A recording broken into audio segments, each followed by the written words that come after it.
Olá, boa tarde.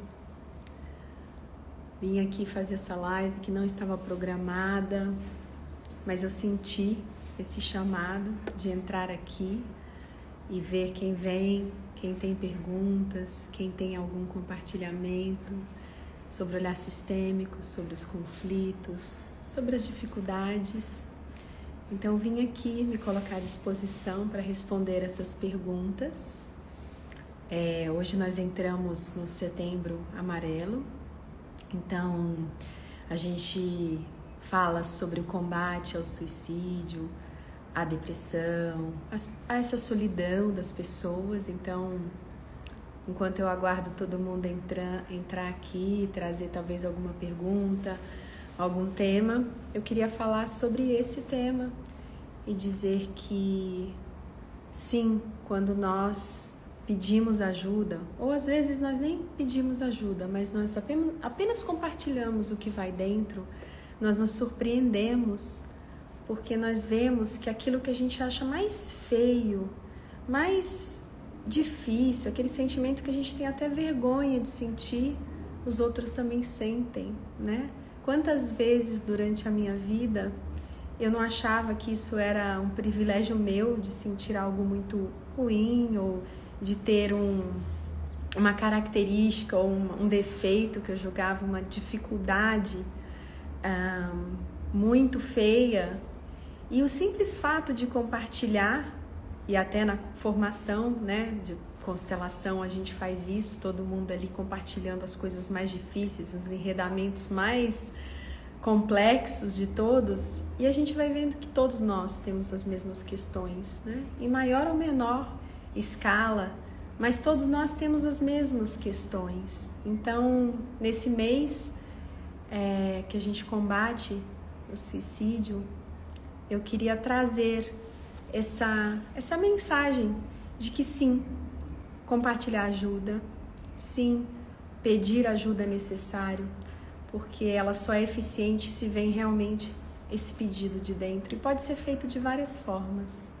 Então, para quem está chegando aí, eu estou aqui à disposição. Se alguém tiver alguma pergunta sobre olhar sistêmico, sobre constelação familiar, sobre, enfim, alguma dificuldade que está tendo, eu vim responder e estava aproveitando para trazer essa reflexão sobre a depressão, sobre o estado de solidão, né? Muitos de nós hoje estão passando por isso.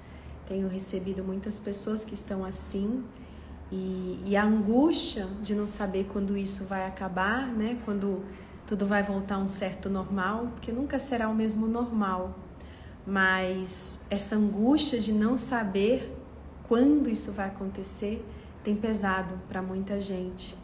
Então, se você se sente assim, escreva, pode escrever para mim, escreva para um amigo, põe para fora.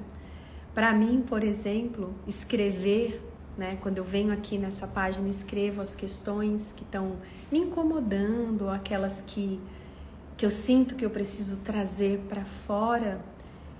Na mesma hora que eu coloco no papel, é como se eu estivesse deixando fluir, ao invés de sufocar e aprisionar isso em mim. Na hora que eu trago para cá e eu vejo outras pessoas compartilhando e eu ponho para fora, isso é terapêutico. Então experimente também. Eu vejo que nós já temos aqui uma pergunta. A Vânia pergunta: como reverbera um suicídio na família? Vânia, ele reverbera muito porque geralmente ele traz como consequência uma exclusão. Muitas vezes as famílias param de falar o nome dessa pessoa. Algumas famílias, por motivos religiosos, inclusive tratam de forma diferente, né? Essa pessoa que tirou a própria vida. E com isso acontece o que a gente chama da exclusão. E isso é muito peso para o campo. Por isso nós vemos em várias famílias isso se repetir, esse padrão, e acontecer novamente. A gente diz que por amor, um amor cego, a pessoa acaba também fazendo a mesma coisa, seguindo o caminho daquele que lá atrás foi olhado sem respeito, foi enxergado como um fraco, algo parecido. Então, suicídio reverbera muito no campo. Já participei de muitas constelações que trazem o tema. E a gente vê que, na verdade, essa pessoa estava a serviço de algo na família, estava a serviço de alguma cura. Então, é preciso olhar com muito respeito, entender que essa alma, ela tem a força para esse destino difícil, para esse destino pesado. E para a gente que fica, olhar, né, enxergar a dignidade dessa pessoa, dar um lugar no nosso coração para ela, sem pena, né? Porque às vezes a gente tem a pena, mas a pena enfraquece. Nosso olhar de pena enfraquece em qualquer circunstância, inclusive nessa. Então é preciso sim dar um lugar e dizer: você faz parte do meu coração, da minha vida, da nossa história, e eu tenho muito orgulho de ter você, seja como irmão, seja o que for, né? O parentesco com essa pessoa que se foi. Então é isso que eu posso te trazer sobre o tema sem conhecer mais a fundo, né?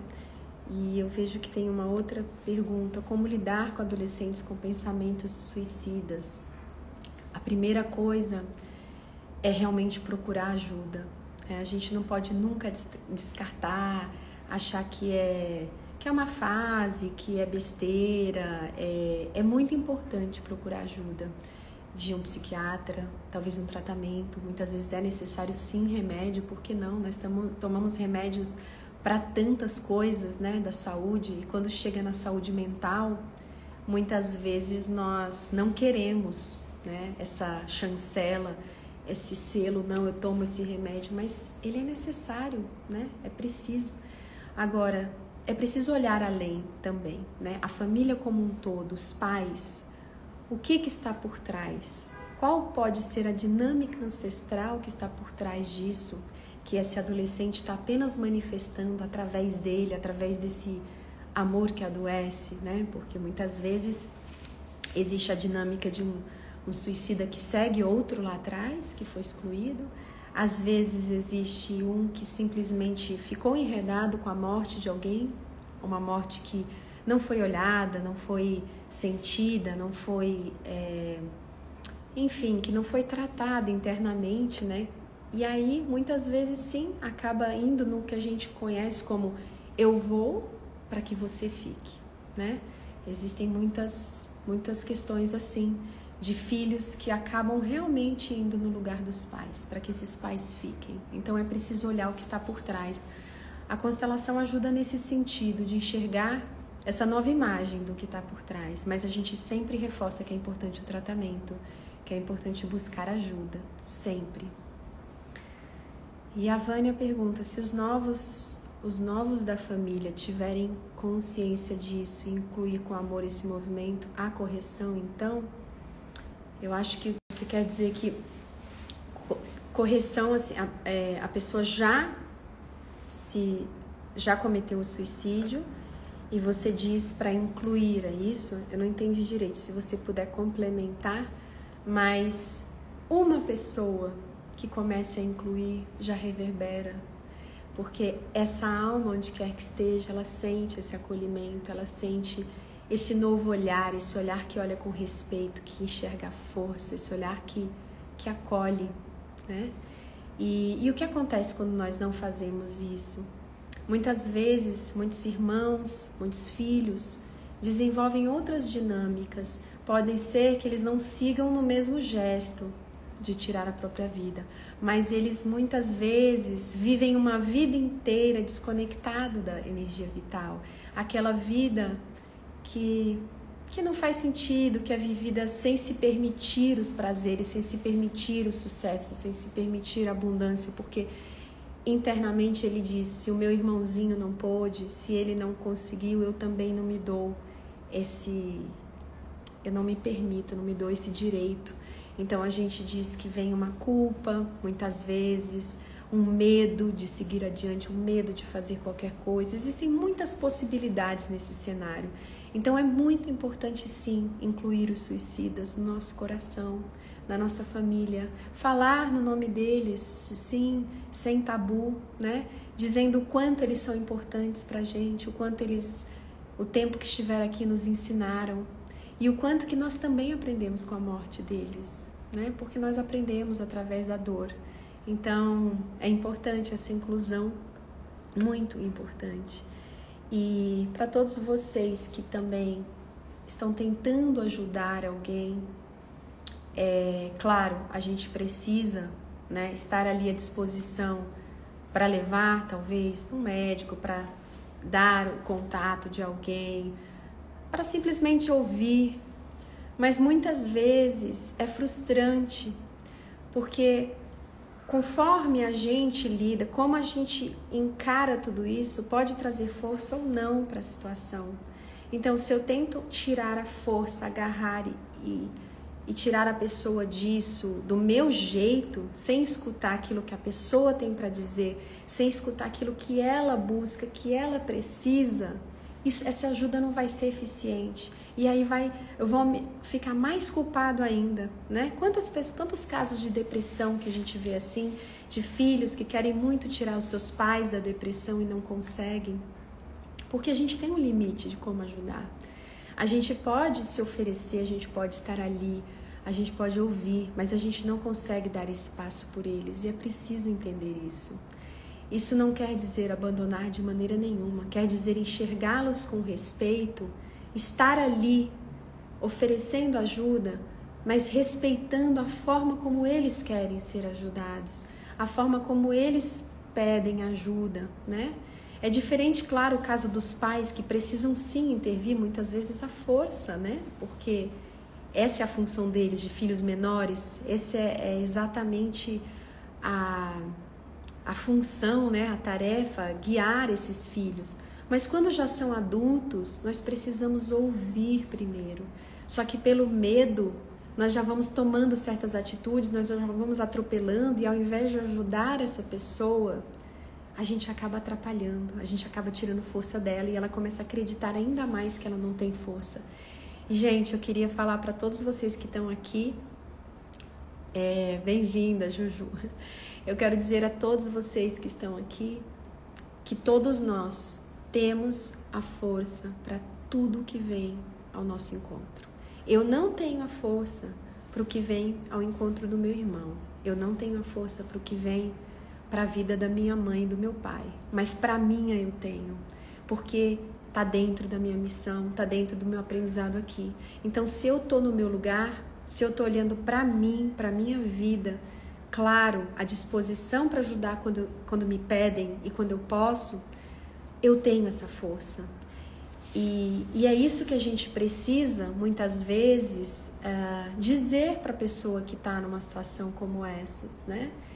É fazer de alguma forma, né, através das nossas palavras, essa pessoa entender ou acreditar que ela pode sim, porque nós só temos força para o nosso destino, para a nossa vida. Nós não temos para dos outros.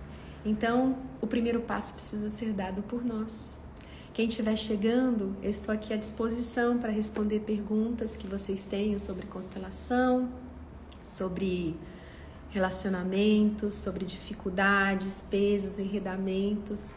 Eu comecei trazendo o tema do suicídio, porque nós entramos hoje no Setembro Amarelo, e é um tema muito importante, muito relevante, precisa ser falado, não pode ser esquecido ou não tocado no nome por medo ou por vergonha. É preciso incluir todos os suicidas. Quantos de nós não tem algum na família e não é falado o nome? Sim, eles fazem parte, eles merecem o nosso olhar de respeito, porque nós não temos esse direito de julgar o que é certo para um ou para outro. Nós não sabemos o que vai dentro de cada um. Ninguém sabe o que vai dentro do outro.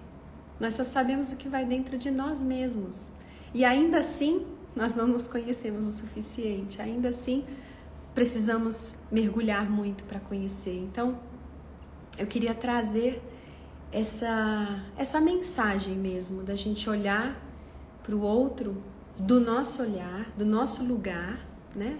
Respeitando o outro, estando ali disponível, mas olhar e enxergar a força que ele tem, ao invés de ter pena, ao invés de julgar. Então, se vocês tiverem alguma pergunta, não sei se eu vou deixar gravada essa live. Na verdade, eu vim aqui porque eu senti que eu deveria estar aqui hoje, eu senti esse chamado, senti que seria importante para vir responder algumas questões, algumas perguntas. E então, se vocês tiverem alguma, podem mandar também aí pela caixinha, se não quiserem que ninguém leia, se quiserem privacidade. Amanhã eu vou estar aqui falando sobre equilíbrio de troca, ao meio-dia, com o Bruno Queiroz. Vamos falar desse pilar muito importante do olhar sistêmico. Mas hoje eu vim à disposição para falar sobre o que vocês quiserem ou tiverem. Não estou vendo aqui nenhuma pergunta. Eu comecei falando sobre o suicídio, falei sobre a depressão, né? Sobre ajuda. Alexandra. Meu pai cometeu suicídio em 2014 e reconheço a grandeza dele e o amor por trás do ato. Sim, querida. É preciso olhar para esse pai com muito respeito e não permitir de jeito nenhum que as decisões e as escolhas dele tirem a admiração pelo homem que ele foi. Ele com certeza te ensinou muito em vida. Ele com certeza te deu muito. Te deu tudo o que ele conseguia. Mas nem sempre nós conseguimos dar aquilo que os outros esperam de nós. Nós podemos dar aquilo que é possível. Mas geralmente as pessoas esperam mais do que é possível. E nós damos também do jeito que nós aprendemos a dar. E não do jeito que o outro espera. Então, com certeza, esse pai te deu tudo o que ele tinha. E é importante você olhar para ele e enxergar a força que ele tem para esse destino tão difícil e tão pesado, né? Que bom que você pôde compartilhar aqui com a gente esse seu olhar amoroso para ele. Pode vir quantas vezes quiser assistir Constelação. Toda quinta nós temos grupo. Quinta-feira, amanhã, nós temos outro grupo, podem vir, quem quiser assistir. Muitas vezes chegar assim, nunca ter visto, pode ser confuso, ainda mais que nós fazemos o tema geralmente oculto, nós não trazemos o tema da pessoa. Então pode ficar um pouco mais complexo de entender, mas a alma entende. Muitas vezes ela, inclusive, se emociona profundamente. Doação de óleos na visão sistêmica, óvulos. Olha, Juju, é assim. Eu não gosto de trazer nunca o que é certo e errado, porque eu não sei o que é certo e errado para ninguém. Eu posso te contar as consequências que a gente percebe no campo, né? Então, quando o Bert começou a trabalhar com isso, ele dizia que abortos e filhos não nascidos era a partir de 3 meses, né, da concepção. Mas ele começou a observar um número enorme de pessoas que, quando ele abria o campo, entravam outras pessoas representando abortos que tinham durado 1 semana, né? Tinham tido 1 semana de vida, às vezes menos. E ele começou a ampliar, ele sempre esteve aberto para perceber tudo aquilo que ele ia através do campo, né? Sempre aberto ao aprendizado. E ele foi vendo, cada vez mais, foi confirmando que com 1 dia de gestação, uma alma já aceitou vir para essa família. Uma alma aceitou e escolheu esses pais. Então ele começou a ver que sempre que era gerado um embrião, existia ali uma alma vinculada a ele, existia um filho vinculado a esses pais. E que quando isso não era visto, essas pessoas, quando entravam no campo, entravam muito angustiadas, muitas vezes com raiva, muitas vezes com aquela sensação de exclusão fortíssima. E era muito comum ver os irmãos que nasceram adotarem esses sentimentos. Então, tinham várias dinâmicas que surgiam, desde filhos que nunca acreditaram que os pais realmente os amaram, porque eles adotavam o sentimento desse irmão que foi excluído, que foi abortado. Então, com isso, a gente começou a ter um norte maior nas questões de tratamentos, de doações de óvulos, né? Porque todas as vezes que um óvulo seu é fecundado, é um filho seu, né? Então essa é a visão sistêmica. E aqui não é uma visão, eu não trago isso para dizer é certo, é errado, não é um olhar religioso, é apenas a observância dos efeitos no campo. Então, o que acontece com as doações de óvulos, com os tratamentos? Todos os embriões gerados são filhos. É difícil a gente dimensionar quantos, né? Especialmente se existem doações, porque muitas vezes você nem vai ficar sabendo quantos filhos vai gerar. Mas isso atua em você de qualquer forma. Eu já presenciei, já conduzi muitas constelações envolvendo irmãos não nascidos que as pessoas não tinham ideia, né? Abortos feitos, por exemplo, por ex-namoradas do pai, tratamentos para engravidar, inclusive também doação de sêmen, né? Então, assim, o que eu posso te dizer é que cada vez mais a gente vai vendo os efeitos. Ainda não sabemos tudo, porque nunca está tudo completo, né? A filosofia sistêmica, a constelação é um trabalho sempre em expansão e a gente vai observando cada dia mais no campo. Mas é isso que eu posso te dizer, querida. Então, todos aqueles que foram fecundados, ainda que eu não tome conhecimento, são filhos. São filhos meus, se eu doei esse material genético. E aí, a consequência é a da exclusão, né? Se eu não os tenho no meu coração como filhos, muito provavelmente os meus filhos vivos sentirão esse peso. Se eu posso olhar para eles e incluí-los, como por exemplo nos tratamentos, e olhar para cada embrião fecundado e saber que são filhos e ter eles no meu coração, eu começo então a fazer essa inclusão, que é muito necessária. Porque existem outras dinâmicas, né, associadas a isso. Muitas mães, acontece aquilo que a gente fala que é o congelamento. Ela se congela pela dor, né? Muitas vezes essa dor não é consciente, mas a alma sente. Então ela se congela e ela fica com dificuldade para acessar mais os sentimentos, para manifestá-los. É aquela pessoa que fica um pouco mais dura em relação a isso. Outra dinâmica possível é aquela mãe que, ao ter o filho, ela é muito super protetora. Ela acha o tempo inteiro que a vida vai tomar esse filho. Então ela sufoca, né, a criança. Bem, é isso que eu tenho sobre esse assunto. Se você quiser perguntar mais alguma coisa ou alguém aqui quiser perguntar, eu vejo que a Alexandra diz sim, recebi muito mais que o suficiente. Que lindo. O percurso sistêmico me trouxe muito consolo, me auxiliou muito a ter esse olhar amoroso. Que bom, querida. Tenho certeza que a inclusão com respeito e com amorosidade desse pai trouxe muito para você, te preencheu. E não apenas a você, mas a sua família.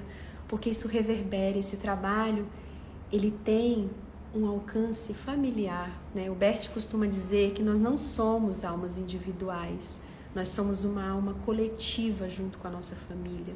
Então, que tudo que acontece com um é sentido pelos outros, mas nós não temos essa visão, porque a nossa sociedade acabou indo para um outro caminho, né? Um caminho mais individualista, um caminho que está sempre correndo, a gente não para olhar os sentimentos, as sensações e todas essas questões. E a Juju comenta, gratidão, esse é um tema que está me preocupando, pois gostaria de ajudar mulheres que precisam de óvulos. Por outro lado, penso nessas questões sistêmicas. Bem, eu gosto sempre de trazer uma frase importante nesse olhar sistêmico. Só você sabe o que é melhor para você. Eu não sei, eu só sei o que é melhor para mim. Então, e você tem a força para suas decisões, você sabe o que a sua alma e o seu coração mandam, né? Então é só isso que eu posso dizer para você e te agradeço. A Maria pergunta, como nos redimir de algo que fizemos com antepassados? Maria, eu não sei se entendi muito bem a sua pergunta, porque assim, existem duas situações, tá?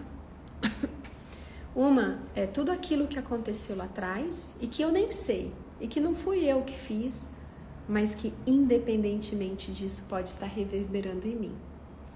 Quando eu constelo, quando eu enxergo uma dinâmica assim, quando eu consigo incluir talvez um tataravô que foi excluído de uma forma tão brutal, tão desrespeitosa, isso tudo começa já a curar algo em mim e em todos da minha família, né? Agora, se o que você está mencionando é algo que você fez, isso é ainda mais intenso, né? Ainda mais forte e presente em você. E tudo começa com a mudança do olhar. Porque nada adianta eu chegar, por exemplo, para minha avó, suponhamos que eu tenha excluído a minha avó, e eu falar da boca para fora, não, sim, eu te amo, eu te agradeço, muito obrigada, eu vim de você, né? Isso não resolve. Eu preciso começar a olhar para ela e enxergar atrás dela os pais, enxergá-la como filha, enxergá-la com todos os pesos que estão no coração dela, que agem sobre ela, os enredamentos que agem. A gente fala enredamentos, que são esses pesos, esses emaranhados que vêm do sistema e que atuam e que ela não tem consciência. Todos nós temos. Então, quando eu começo a olhar e entender que ela está a serviço de algo, que ela dedica o amor dela para algum lugar que eu não sei qual é, eu começo a olhar para ela de outra forma. E aí começa a virada de chave, porque aí sim eu começo a ter respeito, a desenvolver essa postura mais humilde de ir para o meu lugar de pequena, e aí eu consigo me abrir lá dentro para a gratidão. Hoje em dia, gratidão é uma palavra batida. Hoje em dia todo mundo fala em gratidão com muitos significados. Eu gosto muito de falar em gratidão, mas eu falo com muita consciência, com muita responsabilidade, né? Mas hoje em dia as pessoas não param para pensar e se abrir verdadeiramente, porque não adianta eu dizer gratidão se eu me sinto superior a essa pessoa. Então, se eu olho para minha avó, para minha mãe, para o meu pai, eu digo, eu sou muito grata pelo que eu recebi, mas eu me sinto melhor que eles, não é a verdadeira gratidão, porque aí existe uma inversão da ordem, existe uma inversão desse olhar, né? Ele passa a ser contaminado, porque aí eu me julgo melhor. E essa gratidão já não é completa. Então, quando a gente fala em gratidão no olhar sistêmico, a gente fala em abandonar esse orgulho que a gente tem, essa busca desesperadora para saber quem está certo e quem está errado, quem é melhor, quem é pior. É ir para um lugar humano, imperfeito, onde ali todo mundo está por igual. Porque se a gente for sincero com a gente mesmo, a gente é capaz de muita coisa ruim, a gente é capaz de fazer muitas coisas condenáveis. Todos nós somos. Quem disser que não está mentindo, porque depende daquilo que a gente está protegendo, depende de qual valor que a gente colocou na balança para a gente fazer algo. Então todos nós somos capazes sim de errar, de fazer coisas feias, de fazer coisas erradas dentro de um julgamento humano. Então eu só consigo realmente ser grato por esse pai, por essa mãe, por ambos, pela minha avó, quando, primeira etapa, eu me coloco, né, como humana, como imperfeita também, como capaz de também fazer coisas erradas. E em relação a eles que são maiores, que vieram antes, e para quem eu devo a minha vida, porque sem a minha avó, eu não estaria aqui, não adianta. Sem o meu avô, aquele que eu excluo, por exemplo, aquela família toda, que eu falo, essa família do meu pai não presta, ou esse meu avô aqui, vamos dar um exemplo, mandou matar um monte de gente, ele é um criminoso, ele não presta. Mas é por causa dele que você está aqui. Porque se não fosse ele, não teria como. Então eu preciso de algum jeito dissociar o homem imperfeito, né, a alma desse avô, e me abrir para essa gratidão. Quando eu consigo fazer isso, gente, é assim impressionante, quando você sente a diferença. de olhar e dizer, ok, eu abandono todos os meus certos, errados, meu julgamento, a minha tentativa de ser juíza, e eu olho e digo, ok, eu agradeço. E aí essa gratidão vem. E quando você sente isso, você percebe a diferença. É muito diferente. Mas não é fácil. Não é fácil exatamente para pessoas que são difíceis, relações tóxicas, violência, abuso. Não é fácil. Mas nada é fácil. E o outro caminho é continuar nesse... É como que um estágio, como que uma fase, eu não sei, é como um torpor, onde eu fico sem força, nesse lugar que eu julgo, eu quero me livrar disso e não consigo, eu quero fazer diferente e eu acabo fazendo igual, eu quero ter paz e eu não consigo. Isso é desesperador. Então, o que vale mais? Eu abrir mão internamente do meu orgulho, e não quer dizer que abrir mão desse orgulho é concordar com as ações dos outros. Eu não preciso concordar, eu nem vou para esse lugar se eu concordo ou não concordo, eu nem entro nisso. Mas é dizer, ok, é assim, eu faço as pazes com isso e eu me abro para gratidão, para ser grata pela minha vida, porque se eu amo viver, se eu amo os meus filhos, se eu amo tudo o que eu colho a cada dia da vida, eu devo a eles. Eu devo, não adianta. E se eu não reconheço, eu me sinto devedor. E aí tem muitas pessoas que têm essa dinâmica de se sentirem devedores, porque não conseguem agradecer e aí passam uma vida se sentindo devedor internamente. Então não se permitem brilhar, não se permitem ter sucesso, não se permitem nada, porque internamente não se sentem aptos ou merecedores. Bem, a Vanessa pergunta, Gi, e quando você não quer estar o tempo todo com os pais? Eu me sinto sufocada, sinto angústia quando estou na presença deles. Eles se acham sempre os perfeitos, falam o tempo todo das outras pessoas e não para eles. E eu não concordo, me sinto mal porque a vida do outro não me interessa. Isso me deixa triste porque me afasto, porque saber do outro não muda a minha vida. Sim, querida, você não precisa fazer igual, você não precisa concordar com essa postura. E você também não precisa querer estar todos os dias com eles. Mas você pode olhar para eles e entender que isso é o que eles conseguem dar. Pode parecer muito simples e pode parecer até errado fazer isso, falar, bom, mas eu estou justificando. Não, você não está justificando. Mas eles têm aí um monte de coisas pesando sobre eles que você não sabe. Porque se a gente não sabe nem da gente, como a gente vai saber dos nossos pais, né? Então, é um exercício diário, é um processo árduo, difícil, mas na hora que começa isso, você olhar atrás deles, ponha os seus avós atrás deles, isso vai fazer diferença dentro de você. Perceba que eles são uma parte do seu sistema, que eles também estão a serviço de algo e que eles fazem o que eles conseguem com a consciência que eles têm. A minha consciência, ela é diferente da que os meus pais têm. Mas eu não posso julgar que ela é melhor, porque aí a gente cai naquilo que eu estava falando ainda agora. E muitas vezes, quando a gente vai para esse caminho do autoconhecimento, a gente começa a se sentir melhor, a gente começa a se sentir mais evoluído, a gente passa a achar que então agora nós temos mais direito ao que quer que seja na vida após a morte, na iluminação, porque nós somos assim. Não é verdade, né? Nós nascemos com uma missão, na verdade 3 missões.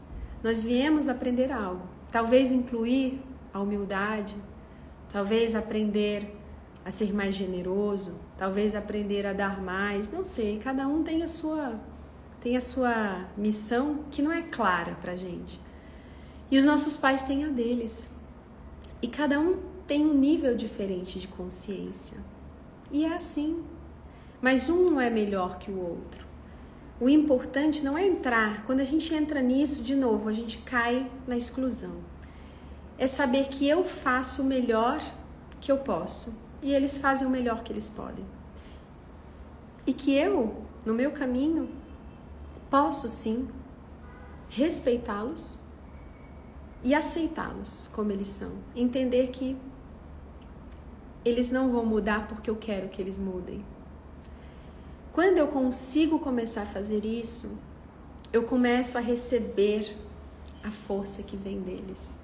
Eu começo a receber o amor que vem deles. E o meu novo olhar, esse novo olhar inclusivo, esse novo olhar que respeita, que não julga, que deixa com eles o que é deles, fico com o que é meu, isso pode sim mudar, isso pode sim ter um efeito neles, porque eles começam a se sentir mais respeitados, mais vistos, e pode ser que aí sim eles tenham a vontade de mudar algo. Mas essa é a única postura, só que eu preciso fazer isso de cabeça baixa. Se eu não estiver na postura de filha, se eu estiver me sentindo melhor, se eu estiver me sentindo superior, nada disso resolve. E aí eu continuo colhendo muitas coisas difíceis na vida. E a Andréia, então, aqui comenta: Gi, faz diferença quando conseguir ter esse olhar que você está falando. Sou pequena demais diante da história dos meus pais. Sim, querida. Muitas vezes a gente se fixa num detalhe. Então aqui a Vanessa comenta novamente: minha vida trava e eu saio cansada, pesada da casa deles. Não sou melhor, só quero estar em paz. Eu sei. Então eu vou te dar uma dica. Ao invés de focar e se nutrir disso que eles fazem que te faz mal, tente olhar para tudo aquilo que eles fizeram que te fez quem você é. Faça esse exercício. Todas as vezes que eles estiverem fofocando e tudo mais e você não quer, se cale e internamente comece a lembrar tudo aquilo de bom que eles te ensinaram. Todas as coisas, as grandes lições que você aprendeu com eles. Foque nesse outro lugar, nesse outro olhar. Será mais fácil estar na presença deles. Com certeza, na hora de você ter que falar algo, se posicionar ou interagir, você vai estar num outro lugar muito mais inteiro. Porque com certeza você tem coisas para pensar e lembrar que você recebeu deles. Com certeza você tem. E isso faz a diferença. E a Maria diz: abri meu coração para perdoar um irmão e foi muito libertador. Hoje eu deixo o amor fluir. É tão bom, sim. É muito bom. E é difícil. É muito difícil, às vezes, a gente olhar para um irmão que é tão diferente de nós, às vezes que tem uma dinâmica tão mais pesada que a nossa. Muitas vezes eles estão enredados, né, com vícios, com outras coisas que a gente não consegue entender ou não consegue ter algum tipo de ligação ou de aceitação. Mas não nos cabe julgar o que é certo ou errado para a vida deles. Eles precisam fazer isso. Quando a gente tenta, a gente vai para o lugar de mãe deles, e nós não somos as mães ou os pais dos nossos irmãos. Nós não somos. Nós tentamos ser, muitas vezes. Especialmente se você for a irmã mais velha. Eu cresci achando que era. Hoje eu sei que eu sou a terceira filha. Eu tenho 2 irmãos não nascidos antes de mim, tenho mais uma irmã não nascida depois de mim e mais 2 irmãos vivos. Mas a vida inteira eu agi como se eu fosse a mãe. E confesso a vocês que tem momentos que, se eu não respiro, automaticamente eu volto para esse comportamento. Mas aí eu paro, eu lembro: não, esse não é o meu lugar. O meu irmão tem o direito de decidir pela vida dele e eu pela minha. E eu só posso respeitar e olhar com amor. E é isso. Não é fácil, não é para sempre, é todos os dias, né? Eu já estou nesse caminho há algum tempo e mesmo assim me percebo às vezes saindo do lugar. Mas como eu gosto de repetir aqui sempre para vocês, o mérito não é a gente chegar numa posição e ali ficar. Porque isso é ilusório. Quando eu cheguei nesse caminho, eu tive o que eu costumo apelidar do meu nirvana.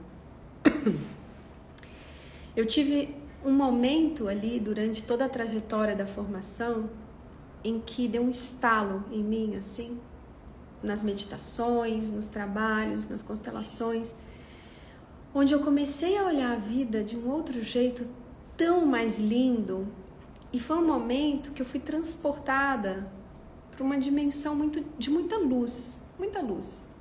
Então eu passava nas ruas, né, e eu olhava as pessoas e eu tinha muito amor por todas elas. Era algo que eu falava, nossa, agora eu entendo o que eu lia nos livros e o que eu via as pessoas, né, falando sobre esses processos. E foi muito lindo, foi um momento maravilhoso, foi um momento onde eu pude ver com clareza decisões que há tanto tempo eu queria tomar e eu não tinha coragem.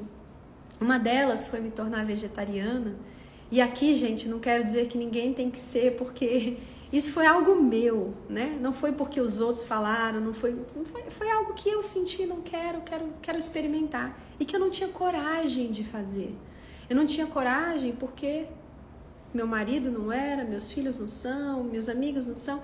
E eu estava vivendo algo que não era meu, né? Porque a minha alma pedia algo diferente. E nesse momento desse meu nirvana particular aí, eu pude ver várias coisas, assim como essa que eu dei exemplo, mas muitas outras coisas que eu queria há tempos tomar um passo, dar um passo, e eu me segurava.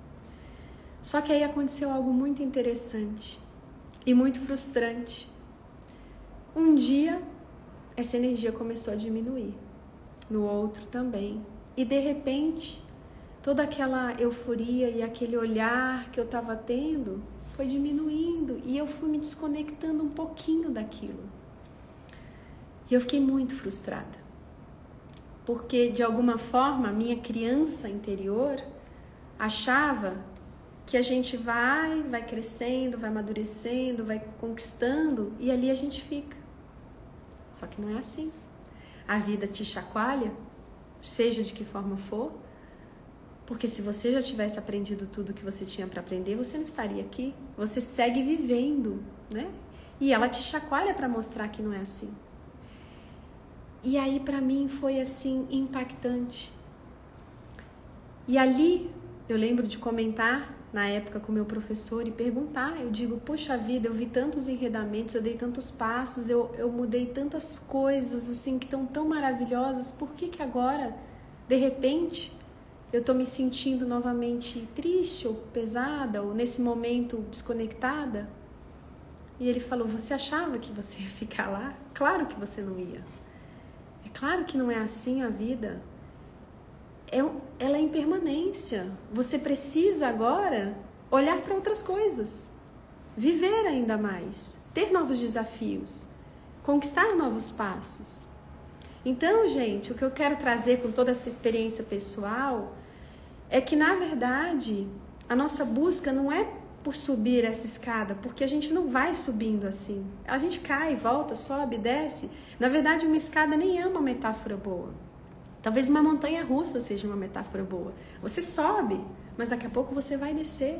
E você vai subir de novo. E você vai descer de novo. Então, nem sei qual seria a metáfora mais adequada, mas essa que me veio agora. Mas a busca, então, é para que naqueles momentos onde eu estou descendo, naquele dia onde eu acordo e de repente eu me sinto assim, mal, aí eu me lembro de respirar. Eu me lembro de entrar em contato comigo, eu me lembro de tudo aquilo que eu já aprendi e eu me permito sentir sim aquele desânimo, aquela tristeza e perceber a minha sombra. E aí eu posso agora, ao invés de tentar sufocá-la, eu posso tomar um chá com a minha sombra, eu posso conversar com ela, eu posso estar com ela e sentir tudo aquilo que eu preciso sentir, porque agora eu sei que eu conheço também a minha luz. Então eu fico, né, nessa questão de perceber e lidar com a impermanência de um novo jeito, me permitindo sofrer, me permitindo chorar, me permitindo sentir, mas também me permitindo aprender, dar passos e dizer sim. Então a grande coisa, a grande chave, o grande segredo não é chegar nesse platô e ali ficar. É dizer sim para tudo que vier. E a primeira vez que eu vi esse conceito, ele foi muito estranho, porque eu dizia, mas isso é como me acomodar. Como eu vou dizer sim? Mas aí traz um outro conceito que a gente tem de que a gente está no controle. Então, se eu lutar arduamente contra o meu medo, eu vou acabar com ele.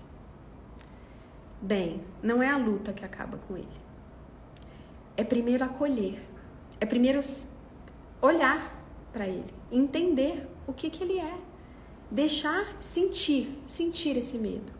Quando eu acolho, quando eu dou um lugar, o meu corpo relaxa e eu me abro para no tempo certo, quando eu aprender tudo o que ele veio me ensinar, eu poder me despedir. Mas a gente fica naquele movimento do hamster, né, correndo ali, tentando se livrar, tentando sufocar e gastando a energia que a gente tinha, ao invés de guardar essa energia para conseguir realmente, em algum momento, se despedir. Então eu gosto sempre de dizer que a gente vai ter recaídas, que a gente vai sair do nosso lugar, que a gente vai excluir alguém, que a gente vai romper com os pilares sistêmicos, sim, porque nós somos humanos, imperfeitos, aprendizes, estamos vivos e aqui para isso. E o mérito está nesses momentos em perceber mais rapidamente. Quanto mais rápido eu me percebo, numa briga com o marido, por exemplo, quanto mais rápido eu me percebo que eu fui para minha criança ferida, ou que de alguma forma eu estou ali desequilibrando a balança, ou que eu estou excluindo, ou que eu estou... Quanto mais rápido eu percebo isso, mais rapidamente eu tenho a capacidade de me centrar novamente. E de talvez reconhecer, sim, eu sinto muito. Eu não consegui, mas eu agora vejo e agora eu faço diferente. Eu sinto se eu te magoei com isso. Agora fica claro o que eu quero. Porque enquanto a gente está naquela roda viva, não fica claro. Especialmente na relação a dois. A gente traz tudo para a relação a dois, né? A gente traz os problemas com o pai, com a mãe, com o chefe, com tudo. A gente traz e aí a gente acha que o problema está no relacionamento, quando na verdade são as nossas questões que a gente está sufocando e não quer olhar. Então, muita gente que chega para mim e diz, quero me separar, eu digo, ok, mas vamos primeiro olhar para você, né? Para você como um todo. Vamos ver se você está equilibrada, nutrida, para tomar essa decisão. Porque se você toma essa decisão não estando nutrida, não estando equilibrada, estando com suas grandes questões pesando, lá na frente você pode se arrepender, né? É preciso realmente entender, separar o joio do trigo, sabe? Separar o que é meu, o que é do outro e o que é do relacionamento. O que realmente está por trás. Então, voltando ao que eu comecei a explicar, que eu já me perdi aqui, mas voltando, a capacidade que eu tenho, todos nós temos que desenvolver, de nos centrarmos mais rapidamente, de percebermos mais rapidamente quando nós saímos desse lugar. Nós podemos, requer humildade. E geralmente o que fica no caminho é o orgulho. É o orgulho de a dificuldade de reconhecer, eu errei, eu sinto muito. E aí eu quero falar algo importante para vocês. Eu sei que vocês estão escrevendo aí, mas eu preciso terminar e concluir esse argumento, esse pensamento, essa reflexão. Pedir desculpas não resolve. Aí todo mundo pode falar, como assim pedir perdão, pedir desculpas? No olhar sistêmico, nós não pedimos desculpas. E eu vou explicar por quê. A gente aprende que quando eu falo desculpas, eu joguei para o outro, agora a bola está na quadra dele de me desculpar ou não. Então eu tirei o peso de mim com uma simples desculpa, que não é simples, claro que não é simples, mas que é muito mais fácil. E agora eu joguei o peso para o outro. Então a gente fala em reconhecer a minha parcela de responsabilidade naquilo. É bem diferente, é muito mais difícil, requer muita humildade. Mas isso tem uma diferença, gente. Experimentem. Experimentem num conflito menorzinho que vocês tenham, de dizer: eu sinto muito e eu reconheço que eu te feri, que eu agi assim, que eu fiz assado. Eu reconheço. Agora eu posso reconhecer e eu sinto muito. Sem pedir desculpas, sem falar o que o outro fez, sem agora perguntar se o outro te desculpa. Não, uma simples assunção de responsabilidade. Eu assumo que eu fiz errado e eu realmente, profundamente sinto muito. Essa é a chave. É uma chave difícil, mas é ela. É assim que a gente vê no olhar sistêmico. Porque isso traz força. Isso não coloca o peso no outro, isso não desequilibra a balança, não traz acusações. Eu estou falando de mim. Eu estou assumindo como adulta. Olha só que coisa importante. Quando eu faço isso, eu saio da criança ferida. Eu saio daquela criança que quer ali a estrelinha, que quer que o outro me coloque no colo, que quer um pai ou uma mãe, que é essa postura. Eu internamente eu digo para mim mesma: opa, peraí, eu sou grande, eu cuido da minha criança, eu tenho condições disso, eu consigo me amar, me cuidar, me acolher. Então, eu posso assumir o que eu fiz, porque todos nós fazemos, eu faço diariamente, todos nós cometemos erros. Então, quando eu consigo ter essa postura, eu cresço, mas gente, eu não triplico, eu quadruplico de tamanho no olhar daquele que está me ouvindo. E eu possibilito que ele, se for o movimento dele, se estiver também nesse processo, reconheça. Pode ser que ele nunca reconheça, mas eu não fiz isso para esperar o reconhecimento. Eu fiz isso por mim, para que eu cresça. Eu fiz isso para que eu amadureça. E aqui eu quero trazer uma frase importante da filósofa, professora Lúcia Helena Galvão. Eu adoro. Quem não a conhece, por favor, gente, não percam. Vão no YouTube, coloca lá, professora Lúcia Helena Galvão. Ela é excelente. E ela traz um conceito muito importante. Amadurecer não tem nada a ver com a idade. Muitas pessoas vão viver a vida inteira e não vão amadurecer. Amadurecer é uma conquista. E quando a gente consegue 1 milímetro que seja de amadurecimento, como isso faz bem pra gente, como a gente passa a se amar, como a gente passa a estar em paz no nosso corpo, no nosso templo. Isso foi um dos aprendizados mais gostosos que eu tive nesse caminho sistêmico, porque eu hoje posso dizer que eu desfruto, como eu escrevi ontem, da minha companhia, mas com uma paz, com uma alegria, que muitas vezes eu prefiro estar comigo mesma. E isso não é solidão, é ao contrário, eu me sinto num estágio muito gostoso de paz, né? E a gente precisa conquistar isso, a gente precisa ir para esse lugar onde a gente se ama, onde a gente se sente bem. E isso é parte do amadurecimento e não tem a ver com a idade. Eu já atendi pessoas com muita idade, com pouca idade, e você vê isso na prática, como é diferente. Então, busquem a professora Lúcia Helena.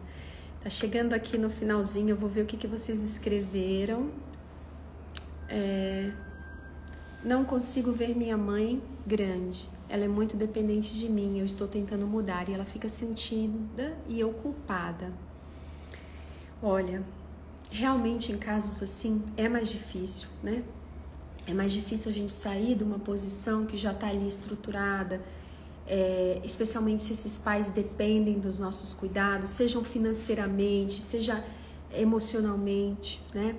Mas eu vou te dar uma dica, né? É suave, é aos pouquinhos. Então, se de repente, em algum momento, a sua mãe pede para você decidir uma coisa, você pergunta: mãe, o que você faria? Né? Se você fosse decidir sozinho, se eu não estivesse aqui, do jeito que você souber falar, do jeito que você conseguir. E escute. E escute, e você diz, poxa vida, sabe que é uma boa ideia? Nossa, mãe, não teria pensado nisso. Você vê como você tem, né, essa força para escolher, para decidir? Nossa, eu aprendi muito com você, mãe. Então, assim, esse é um exemplo, claro, existem milhões, mas é aos pouquinhos e reforçando a força que essa mãe tem nas escolhas dela, né? Claro que tem outras que você vai precisar, dependendo do estágio que ela esteja, mas é sempre trazer, sempre mostrar para ela o quanto que ela te ensinou, o quanto que ela é grande, né? No dia a dia. Esse é o que eu posso te dizer. E a Adriane diz, tenho essa dificuldade, sou a mais velha e muitas vezes me vejo no lugar de mãe dos meus irmãos, uma constante vigilância.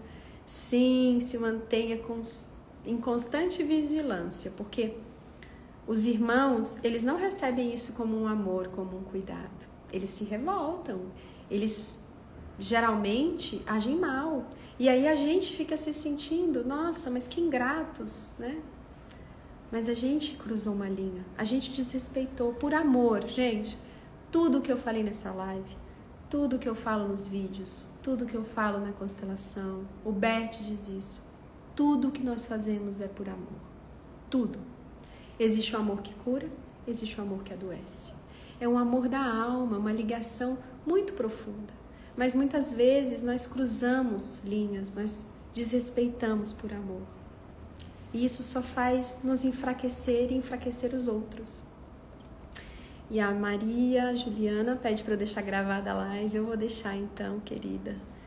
E a Andréia diz, quando olhei a dor do meu pai que procurou pelo pai que foi embora a vida inteira, entendi que ele foi o melhor pai que podia. Que lindo, sim, ele foi. Ele é o mesmo, o que mudou foi meu olhar. Isso me emociona, Andréia, que bom, que lindo você poder olhar para ele assim. Fico muito feliz. É exatamente isso, gente. Quantas pessoas eu já atendi, que na hora que eu abro o campo, eu sinto um amor, eu me conecto com o pai, ou com a mãe, ou com a pessoa que está ali, né? E eu sinto essa onda de amor que a pessoa nunca pôde enxergar. Sempre esteve ali, anos e anos da vida, mas por ser um amor dado de outra forma, por ser um amor manifestado talvez com muita dificuldade, sem beijo, sem abraço, talvez só pelo amparo material, mas é um amor, às vezes eu sinto, e é impactante ver quando a pessoa pode transformar esse olhar, e é exatamente isso que você traz, quando nós podemos nos abrir para receber esse amor que sempre esteve ali. Então pode ser que você esteja me ouvindo e que esse amor do seu pai, da sua mãe, sempre tenha estado ali. Mas por alguma razão, que também não é culpa de ninguém, é algo da vida, circunstâncias, você bloqueou, você se fechou para esse amor. E às vezes a gente acha que eles que não deram, mas a gente não conseguiu enxergar. Então se pergunte se você está enxergando. E aí a Maria pergunta, não se diz perdão no olhar sistêmico? A gente não usa essa palavra, Maria, porque a gente não pede esse perdão, né? A gente entende que a gente deve sim assumir a nossa responsabilidade, dizer que sente muito, se colocar nessa postura. E o outro, se ele puder, ele vai olhar de uma nova forma. Mas quando eu peço perdão, é a mesma coisa de pedir a desculpa, eu pego um peso enorme e agora eu coloco na mão do outro, porque se ele não me perdoar, se ele não conseguir olhar assim, ele é o ruim e eu sou o bom, e aí eu me sinto de consciência tranquila e ele de consciência pesada, né? Então é uma dinâmica que não é usada no olhar sistêmico. Bem, alguns comentários da filósofa, o nome dela doutora Lúcia Helena Galvão. Eu tô voltando, por isso que eu tô repetindo algumas coisas aqui, gente. Sim, a sua mãe é indecisa porque ela não acredita na força que ela tem. Pode ser que ela nunca venha acreditar, mas você pode tentar fazer isso de algum jeito. Experimente, veja se é possível. Mas tem uma coisa também aí importante, né? Se pergunte como você olha também para essa mãe. Independente do que ela faz, do que ela pede, de como você cuida dela, você enxerga a força da sua mãe? Ou você enxerga fraqueza nela?